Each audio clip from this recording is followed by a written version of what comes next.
اس وقت کی صورتحال میں ایک پارٹی کا نشان اڑا دیا۔ الیکشن کے مرحلے کو یہ خود متنازع بنا رہے ہیں۔ رہنما پیپلز پارٹی دوست محمد کھوسا کی پروگرام اب پتہ چلا میں گفتگو کہا قبولیت کی کسی بھی گھڑی ہوگی لیکن مقبولیت کی نہیں۔ بلاول بھٹو کے لیول پلینگ فیلڈ سے متعلق خدشات برقرار ہیں۔ رہنما جے یو آئی کامران مرتضیٰ بولے کہ گزشتہ 4 سال میں جو کچھ ہوا وہ غلط تھا۔ سارا نظام غلط بنیادوں پر کھڑا ہے۔ نظام میں غلطیاں ہیں، اسے ٹھیک کرنا ہوگا۔ پہلے دن سے آپ چیئرمین بلاول بھٹو کی بات جو ہے وہ سن رہے ہیں۔ انہوں نے پہلے دن سے ہی اس چیز کو ہائی لائٹ کیا، ایک تو لاڈلا پلس اور اس کے بعد جو فیوریٹزم اور جو لیول پلینگ فیلڈ کے حوالے سے انہوں نے اپنے خدشات اٹھائے برقرار ہیں اسی طرح سے۔ قبولیت جو ہے وہ تو شاید کسی شخصیت کی ہو گئی ہو لیکن مقبولیت اس کی نہیں ہے، اور اس کا نتیجہ وہ لوگ الیکشنز میں اٹھائیں گے، آپ دیکھ لیجئے گا۔ ایک پارٹی کا نشان اڑا دیا، ان کے کینڈیڈیٹس پہ ہر طرح کی پابندی لگائی جا رہی ہے، تو کنٹروورشل تو یہ لوگ خود کر رہے ہیں۔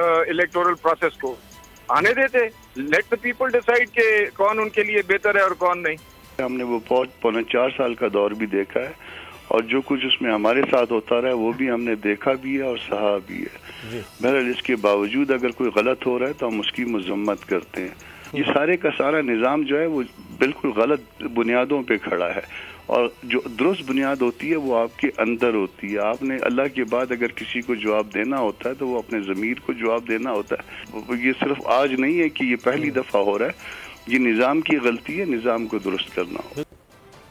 سینٹ اجلاس کل صبح 10:30 بجے ہوگا۔ اجلاس کے لیے 12 نکاتی ایجنڈا جاری۔ دی موشن پکچرز ترمیمی بل 2023 اور ڈپازٹ پروٹیکشن کوآپریشن ترمیمی بل 2023 متعارف کرائے جائیں گے۔ بینکنگ کمپنیز ترمیمی بل 2023 اور اسٹیبلشمنٹ آف اسپیشل کورٹ اور اوورسیز پاکستانیز پارٹیز بل 2023 بھی متعارف کرائے جائیں گے۔